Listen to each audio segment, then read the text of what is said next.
Alright guys, so I had to re-record this for YouTube, but it's similar to the one that's on ClickUp, so don't worry about it.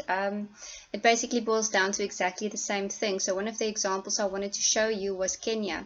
Now as you remember, if you look at your Global Trends PowerPoint presentation from I think right in the beginning, you'll see that Kenya was number 25 or 20 something on the global list, which is quite interesting. But yes, let's just quickly talk about Kenya and see, it's part of African publishing. So let's go and see actually what this means. So a few interesting facts, and I think this is also something that would help you guys when you do your group assignments, because you also have to focus on a specific country, right? So to give some background about the country, Kiswahili is the national language, but they do publish in English a lot. I think that is also why their publishing industry is quite strong, is because they're actually publishing in English a lot.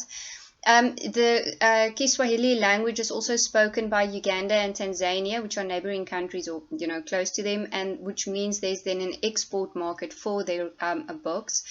The state publishing is 40% of the market share of publishing.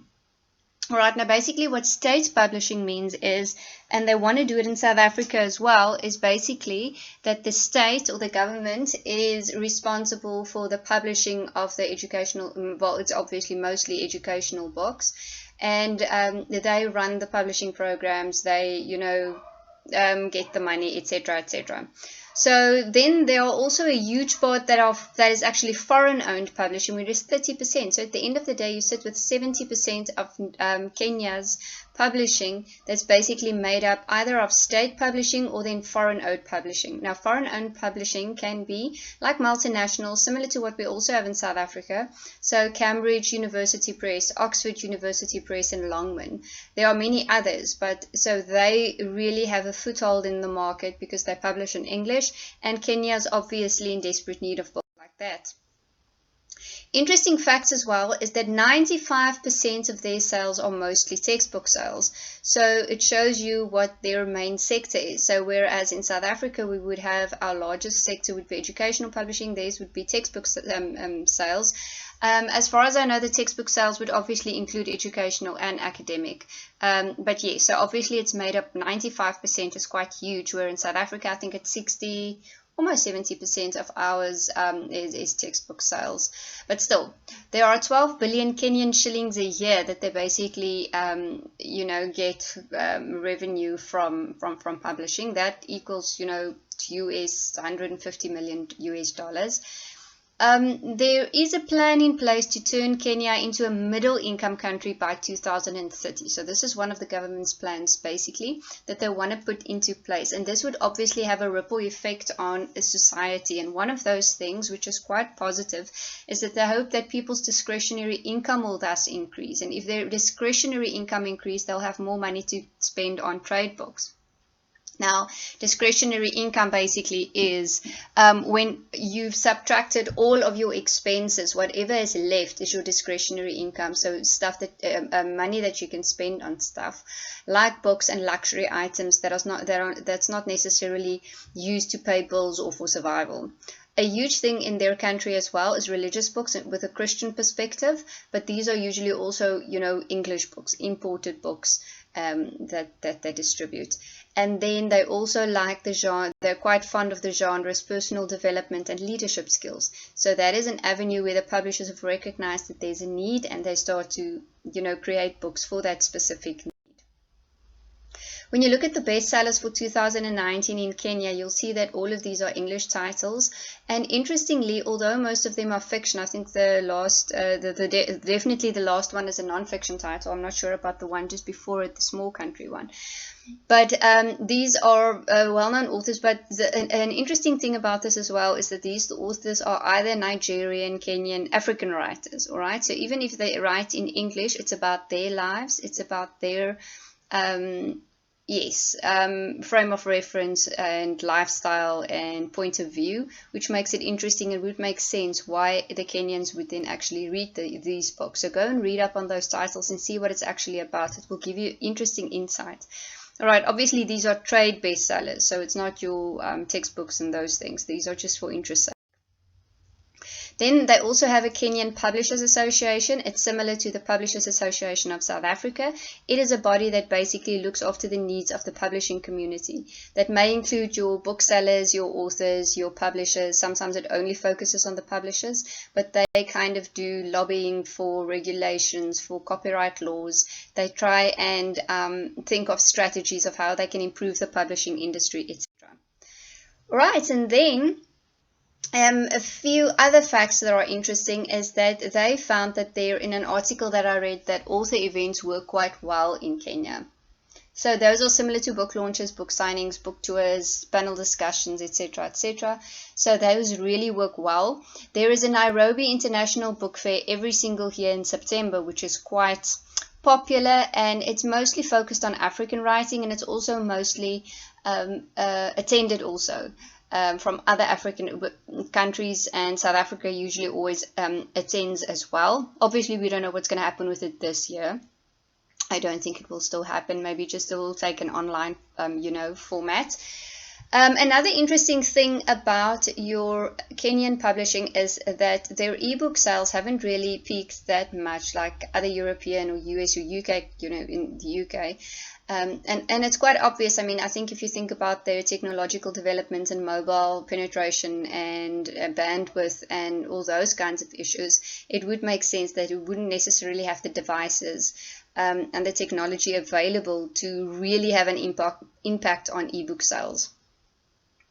One of the Kenyan novelists, Ngui, said, I cannot pronounce the surname, my apologies, but he was talking about colonialism at one of these symposiums that they had as well.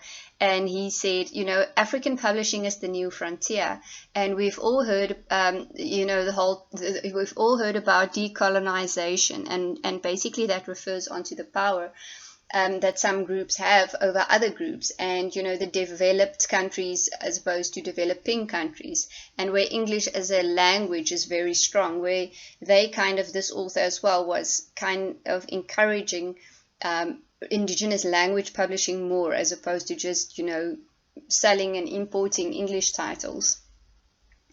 He also said it was also said that it is also one of the most underrepresented regions in global literature and culture. We want to reverse these facts.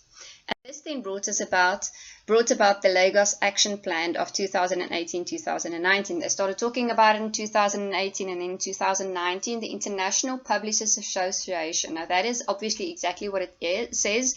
It's an international publishing association, and they are, a body that you can be part of as a publisher, and they look after the needs of the international publishing industry. And one of these things, there was a talk at the Africa's Rising Summit in June in Nairobi, and they really want to focus on African publishing more and really developing that field or that industry.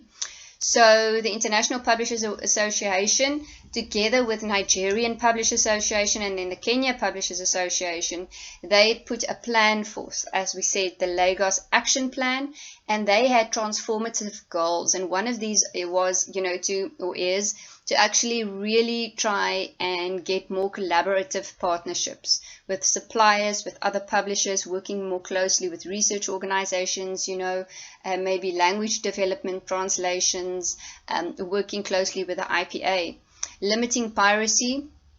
There's a lot of illegal copying, not just in South Africa, but in a lot of the developing or so-called developing countries. Piracy is still a huge issue, and it's not just electronic piracy. People are copying works illegally, scanning, etc., and then selling at cheaper editions, which is not necessarily very conducive to growing a publishing industry.